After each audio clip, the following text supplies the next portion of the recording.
Di ayat yang ke-71 dan 72, wa yauma nad'u kulla unasin bi imamihim. Ingatlah suatu hari yang di hari itu kami panggil setiap umat dengan pemimpinnya. Faman utiya kitabahu bi yaminihi, dan barang siapa yang diberikan kitab amalannya di tangan kanannya, faulaika yaqra'una kitabahum, maka mereka ini akan membaca kitabnya itu, wala yudlamuna fatila, dan mereka tidak dianiaya sedikit pun. Ya, ini di ayat ke-71. Nah, saya bacakan juga ayat ke-72. Wa man kana fi hadhihi a'ma, dan barang siapa yang buta hatinya di dunia ini, fahuwa fil akhirati a'ma, maka niscaya di akhirat nanti dia akan lebih buta, wa adallu sabila, dan lebih tersesat dari jalan yang benar. Baik, di ayat ke-71 ini Allah Subhanahu wa taala menginformasikan, yukhbiru ta'ala an halil khalqi yaumal qiyamah. Ya, di ayat ke-71 ini dan setelahnya Allah Subhanahu wa taala menginformasikan bagaimana keadaan seorang hamba ketika hari kiamat nanti. Wa annahu yad'u kulla unasin ma'ahum imamuhum, bahwa setiap manusia, setiap umat itu akan dipanggil dengan bersama dengan para imamnya, ya, para imamnya, wahadihim ila rusyd, dan yang memberikan mereka petunjuk, ya. Wahum ar-rusul wa nuwabuhum, ya. Dan siapakah yang dimaksud di sini? Para imam, dan yaitu para rasul dan nuwab. Nuwab artinya yang menjadi wakil-wakil daripada para rasul. Ya. Siapakah wakil-wakil para rasul di sini? Adalah para ulama. Adalah para ulama. Ya. Maka di hari kiamat nanti umat ini akan dipanggil bersama dengan para imam. Siapa yang menjadi imam, siapa yang mereka jadikan imam di dunia ini, siapa mereka jadikan pedoman di dunia ini, ya, maka akan mereka dipanggil, ya, bersama dengan para imam-imam, para pemimpinnya itu, ya. Kalau pemimpinnya para rasul, maka mereka akan dipanggil bersama dengan rasul. Tapi kalau pemimpinnya selain rasul, ya, pemimpinnya adalah para orang-orang kafir yang menjadi idolanya, yang menjadi panutannya di dunia ini, ya, maka mereka akan dipanggil bersama dengan mereka. Fatu'rat kullu ummatin wa yahduruha rasuluhum alladhi da'ahum. Ya, maka setiap umat itu akan dihadirkan, ya. Kemudian bersamaan dengan itu para rasul mereka juga yang menyuruh mereka. Wa tu'rat a'malahum 'alal kitabil ladzi yad'u ilaihi rasul. Nah, kemudian amalan-amalan mereka itu akan dicocokkan dengan apa yang menjadi seruan para rasul itu. Hal hiya muwafiqatun lahu amla, apakah sama, ya, dengan apa yang diserukan oleh para rasul? Apakah sama amalan-amalan mereka itu sama dengan apa yang diserukan oleh para rasul? Nah, maka di sini menjadi berita gembira bagi kita yang menjadikan Rasulullah SAW menjadi panutan, senantiasa mengikuti sunnah Rasulullah SAW di semua sisi kehidupan ini, baik berupa ibadah ataupun yang lain, ya, ibadah, muamalah dan selain, akhlak, akidah dan seterusnya. Baik, mungkin muncul pertanyaan di sini, bagaimana dengan yang menjadikan, ya, panutan mereka, ya, atau mengikuti pendapat-pendapat ulama misalnya. Ya. Kalau misalnya kita baca ayat tadi, ya mungkin kita pahami bahwa yang menjadi pengikut para rasul itu, yang akan dipanggil bersama para rasul itu adalah yang mengikuti rasul, yang mengikuti Nabi Shallallahu Alaihi Wasallam. Bagaimana dengan orang-orang yang di dunia ini ketika mereka beragama, ya, mengikuti ulama? Contoh konkretnya misalnya kita dalam Islam, dalam masalah fikih misalnya, yaitu kita ketahui ada beberapa mazhab, ya, yang sampai sekarang ini ada yang eksis sampai hari ini adalah 4 mazhab, ya, yang dulunya banyak. Ada mazhab Abu Hanifah, ada mazhab Malik, ada mazhab Syafi'i, ada mazhab Hambali, ya. Maka apakah kalau begitu, ya, mereka tidak masuk karena mereka hanya ikut imam-imam itu, ya, maka mereka tidak masuk dalam kategori ayat ini, karena yang dipanggil di sini nanti adalah orang-orang yang mengikuti seruan para rasul. Ya. Apakah tidak termasuk? Apakah nanti para pengikut Abu Hanifah dalam masalah fikih, ya, pengikut Imam Malik, pengikut Imam Syafi'i, pengikut Imam Ahmad tidak masuk dalam kategori ini? Apakah demikian dipahami ayat ini? Tidak. Karena pada hakikatnya imam-imam ini itu bukan tandingan Rasulullah Sallallahu Alaihi Wasallam. Jadi sebetulnya logika berpikir kita yang harus diluruskan. Jangan kita menganggap bahwa para imam-imam ini adalah tandingan Rasulullah Sallallahu Alaihi Wasallam. Ada mazhab Abu Hanifah, ada mazhab Imam Malik, ada mazhab Syafi'i, ada mazhab Hambali misalnya, dan ada mazhab yang kelima, mazhab Rasulullah Sallallahu Alaihi Wasallam. Ya. Maka ini adalah logika berpikir yang keliru. Dan hal ini bisa kita buktikan. Pertama, apakah imam-imam ini datang dengan syariat yang baru selain syariat Rasulullah Sallallahu Alaihi Wasallam? Ya. Kalau kita katakan iya, maka kita sangat lancang kepada para ulama. Hal ini tidak mungkin dilakukan oleh para ulama, dan tidak layak, ya, dikatakan ulama. Jangankan ulama, muslim tidak layak dikatakan seorang muslim orang yang datang dengan syariat baru selain daripada syariat Rasul. Maka bagaimana bisa mereka menjadi ulama, ya, kalau hal tersebut untuk yang paling sederhana, ya, menjadi seorang muslim saja itu tidak mungkin dilakukan. Maka bagaimana lagi para imam? Mustahil para imam mengatakan suatu pendapat yang menyelisihi sunnah Rasulullah Sallallahu Alaihi Wasallam. Ya. Yang ada adalah mereka para imam ini itu punya metodologi dalam memahami hadis-hadis Rasulullah, dalam memahami ayat-ayat. Karena ayat dan hadis, jangan kira bahwa ayat dan hadis itu bisa dipahami dengan satu pemahaman saja. Tidak. Di sana ada ayat yang sifatnya umum, ada ayat yang sifatnya khusus, ada ayat yang sifatnya mutlak, ada muqayyad, ya. Mungkin kita saja ketika membaca Al-Quran akan mendapatkan 2 ayat yang mungkin kontradiksi di pikiran kita. Ya. Sebetulnya tidak ada kontradiksi di antara ayat-ayat, tidak ada kontradiksi antara ayat dan hadis atau hadis dengan hadis, tidak ada. Yang ada adalah kita yang belum sampai pada ilmu, ya, yang bisa mengkompromikan dalil-dalil tersebut. Nah, itu yang pertama. Jadi tidak mungkin para imam itu datang dengan syariat yang menyelisih syariat Rasulullah SAW. Kemudian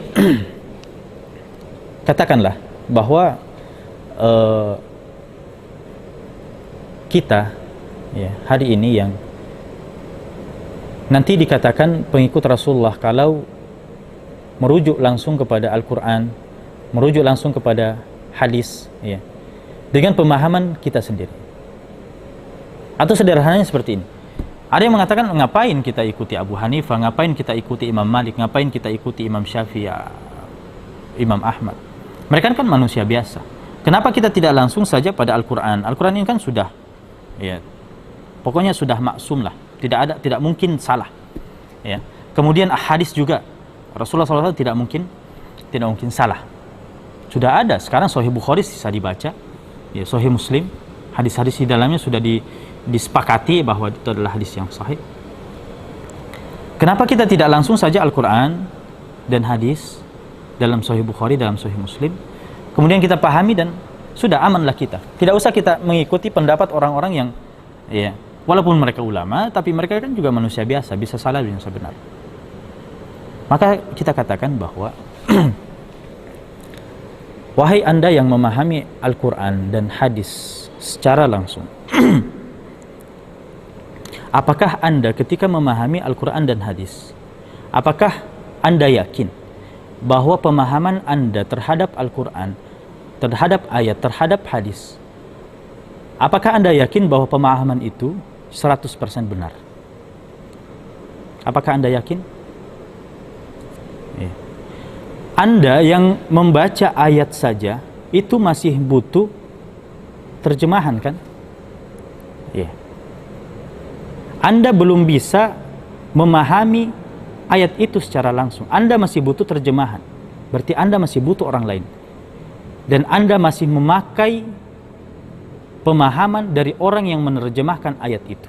Berarti Anda belum jujur. Anda belum dikatakan kembali kepada Al-Quran. Karena terjemahan saja Anda masih butuh terjemahan orang lain. Belum lagi tafsiran. Belum lagi kandungan ayat tersebut. Anda masih harus membuka tafsir dulu, kemudian memahami ayat itu. Berarti Anda masih kembali kepada pemahaman orang lain. Anda belum dikatakan kembali kepada Al-Quran. Kalau begitu, apa bedanya Anda dengan orang yang kembali kepada pemahaman Imam Syafi'i memahami ayat? Dengan Anda yang memahami tafsir dan memahami ayat. Kan sama juga.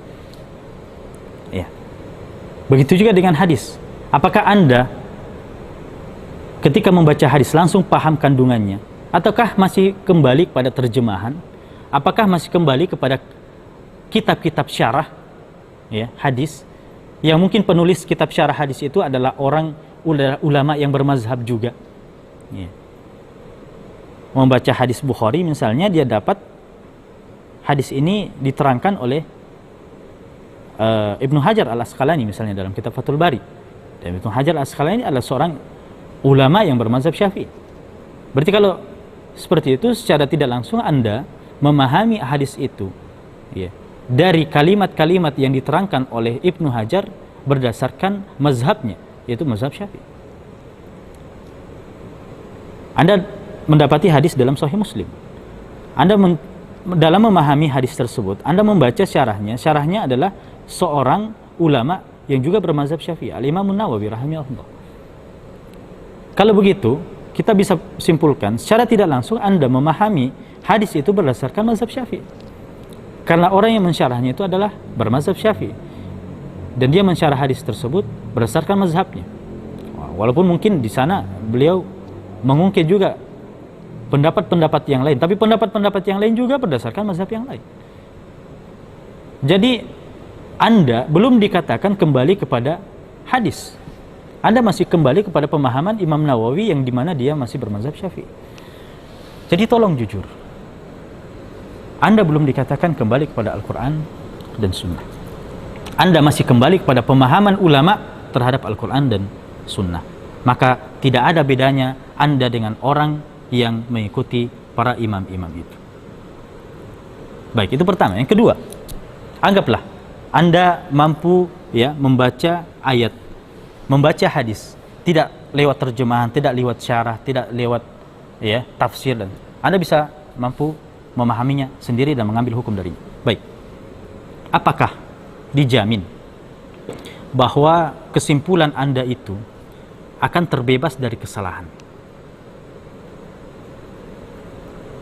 Kalau misalnya imam-imam tadi dalam memahami Al-Quran dan hadis, mereka sangat mungkin untuk salah karena mereka adalah manusia biasa. Kira-kira tingkat kesalahan Anda dibandingkan tingkat kesalahan para imam itu banyak yang mana? Banyak yang mana? Apakah tingkat kesalahan imam itu jauh lebih banyak dibandingkan Anda ketika memahami Al-Quran dan Sunnah?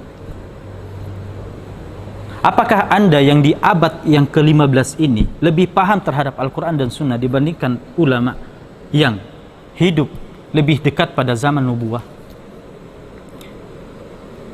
Yang dimana mereka dalam memahami Al-Quran dan Sunnah itu dengan pemahaman bersambung kepada Rasulullah. Mungkin di antara mereka hanya diperantarai oleh 3-4 orang sampai Rasulullah Sallallahu Alaihi Wasallam. Apakah saya lebih paham kakek dibandingkan ayah saya? Saya katakan kepada ayah saya misalnya, wahai ayah, saya lebih paham kakek saya dibandingkan ayah sendiri. Kira-kira masuk akal tidak? Ini dalam kehidupan kita sehari-hari. Tidak mungkin seorang anak mengetahui sosok kakek lebih paham dibandingkan ayahnya sendiri. Maka begitu juga. Logika sederhananya seperti itu. Maka Anda ketika memahami Al-Quran dan hadis itu tidak bisa kecuali dengan perantara para ulama. Dan pemahaman para ulama jangan dibenturkan dengan Rasulullah Sallallahu Alaihi Wasallam. Jangan dibenturkan dengan pemahaman sahabat. Jangan dibenturkan dengan pemahaman tabi'in. Karena pada dasarnya mazhab-mazhab ini adalah turunan daripada pemahaman sahabat, pemahaman tabi'in terhadap dalil-dalil, terhadap nas, terhadap Al-Quran, terhadap sunnah.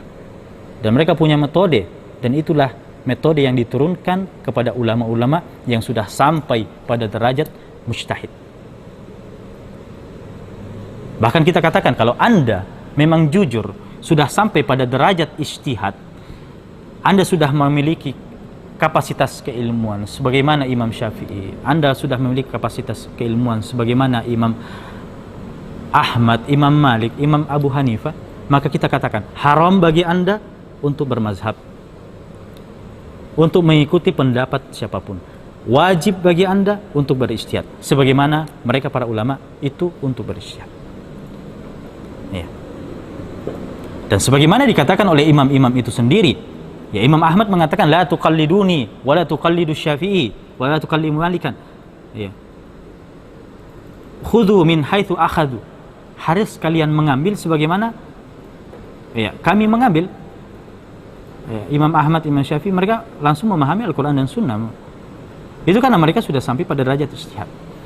Tapi Anda jangan sampai salah paham terhadap perkataan imam-imam ini. Perkataan imam-imam ini mereka katakan itu ditujukan kepada murid-muridnya yang mereka lihat sudah sampai pada derajat ijtihad. Imam Syafi'i mengatakan kepada Al-Muzani, Imam Ahmad mengatakan kepada anak-anaknya, ada Saleh, ada Abdullah, ada ulama-ulama Hanabilah yang lain. Ya, begitu juga dengan Imam Malik mengatakan kepada muridnya, Abu Hanifah mengatakan kepada muridnya bahwa kalian sekarang sudah sampai pada derajat ijtihad, kalian harus berijtihad. Jangan taklid kepada saya lagi. Jangan kemudian perkataan tadi Anda bawa di mana Anda hidup di abad ke-15 ini dan kemudian merasa bahwa perkataan itu ditujukan oleh para imam untuk Anda di abad ke-15 ini. Anda harus meniti jalan para ulama dalam menuntut ilmu. Ketika Anda sudah sampai pada derajat mujtahid, maka silakan Anda berijtihad dan haram bagi Anda untuk mengikuti mazhab manapun. Dan ini bukti bahwa tidak ada yang menutup pintu ijtihad. Pintu ijtihad terbuka lebar. Tapi bagi orang yang memenuhi standar untuk berijtihad. Adapun yang belum sampai pada standar ijtihad adalah namanya muqallid. Siapapun itu. Walaupun dia sudah bisa bahasa Arab, sudah bisa usul fikih, sudah bisa sudah belajar misalnya usul fikih, sudah belajar mustalah hadis, sudah belajar ilmu tafsir dan selainnya, tapi belum sampai memenuhi syarat berijtihad, maka tetap dia masuk dalam ranah muqallid. Dia tetap masuk dalam ranah muqallid. Dia taklid, tetap taklid. Walaupun dia adalah seorang alim. Dan ijtihad ini Itu bertingkat-tingkat, ada ijtihad mutlak, ya, dan paling rendah adalah ijtihad, ya, ijtihad mujtahid tarjih dalam mazhab. Itu pun dalam satu mazhab. Nah, bagaimana dengan orang yang sudah merasa dirinya mampu berijtihad padahal dalam memahami satu mazhab pun belum memenuhi kapasitas? Maka saya kembali bahwa kita memahami Al-Quran dan Sunnah itu sebagaimana pemahaman para ulama yang sudah sampai pada derajat ijtihad. Tidak bisa kita kemudian memahami Al-Quran dan Sunnah dengan pemahaman kita masing-masing, ya, selama kita belum sampai pada derajat ijtihad. Di sini saya akan nukil perkataan daripada Al-Imam Syatibi, salah seorang ulama Malikiyah, dalam kitabnya Al-Muwafaqat. Beliau mengatakan bahwa fatwa al-mujtahidin, bahwa fatwa-fatwa para ulama mujtahid itu bin nisbati ilal awam, di hadapan orang awam, kal adillati syar'iyyah, itu bagaikan dalil syariat. Coba bayangkan. Jadi fatwanya para mujtahid di hadapan para muqallid, para awam, orang-orang yang belum sampai pada derajat ijtihad, itu bagaikan dalil syar'i baginya. Itu bagaikan Quran, itu bagaikan hadis bagi dia. Ya. Bin nisbati ilal awam kal adillati syar'iyyah bin nisbati ilal mujtahidin. Ya. Itu bagaikan dalil, ya, bagaikan dalil syariat di hadapan para mujtahid. Karena para mujtahid itu langsung memahami Al-Quran dan Sunnah berdasarkan metode yang dia sudah tentukan dari hasil ijtihadnya, karena dia sudah layak untuk berijtihad. Maka untuk orang awam adalah mengikuti fatwa-fatwa oleh para mujtahid tadi, dan fatwa-fatwa itu bagaikan Al-Quran, bagaikan Sunnah di hadapan mereka. Bukan berarti menganggap bahwa itulah Quran, itulah Sunnah, tidak. Maksudnya adalah posisinya, ya. Karena itulah hasil daripada ijtihad orang-orang yang layak untuk berijtihad. Baik. Saya kutip perkataan Ibn Abi Ya'la Al-Farra, salah seorang ulama Hanabilah, dalam kitab Tabaqat Hanabilah. Beliau mengutip perkataan Imam Ahmad. Imam Ahmad mengatakan, "Man za'ama, barang siapa yang menyangka, annahu la yarat taqlid, menyangka dirinya tidak berpendapat, ya, tentang taklid, ya, wala yuqallid dinahu, dan tidak taklid dalam permasalahan agamanya, ya, yang sifatnya ijtihadi, ya, dalam ranah fikih misalnya,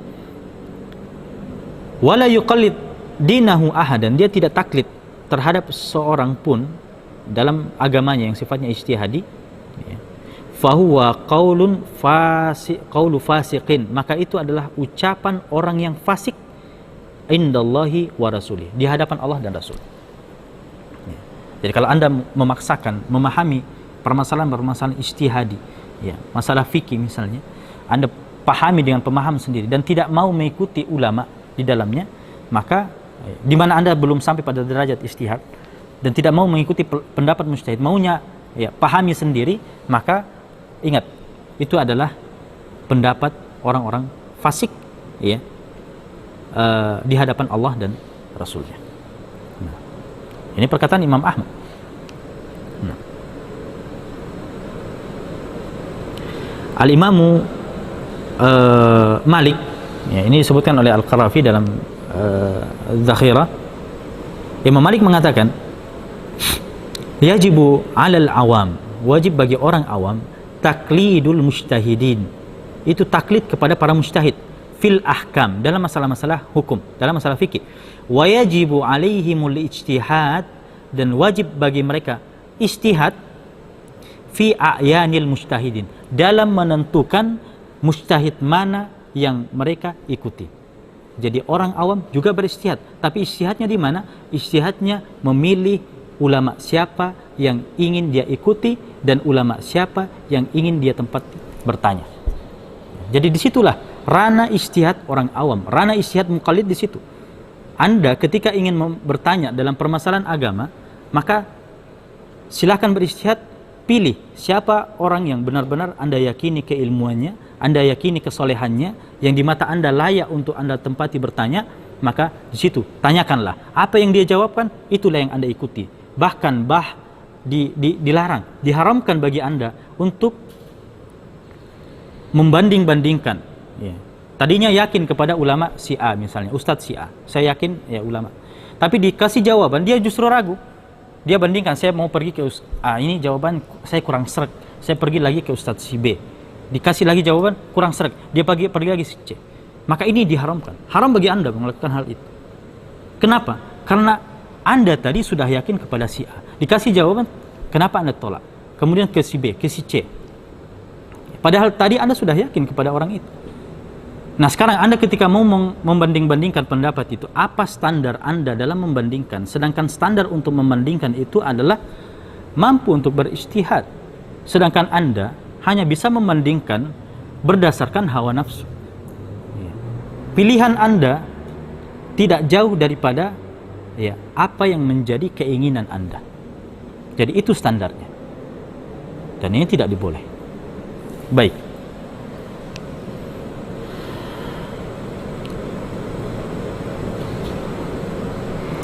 Al-Imam Tirmidzi mengatakan al-fuqaha'u hum a'lamu bima'ani al-hadis. Para fuqaha itu, para ahli fikih adalah mereka yang lebih memahami makna hadis. Ya. Jadi Anda ketika ingin memahami hadis, memahami Al-Quran secara langsung, ya, yakinkah Anda sudah sampai pada derajat fuqaha?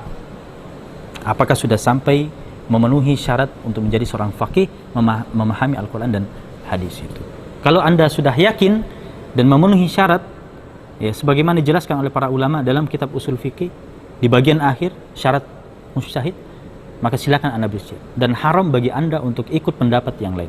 Anda wajib untuk berijtihad.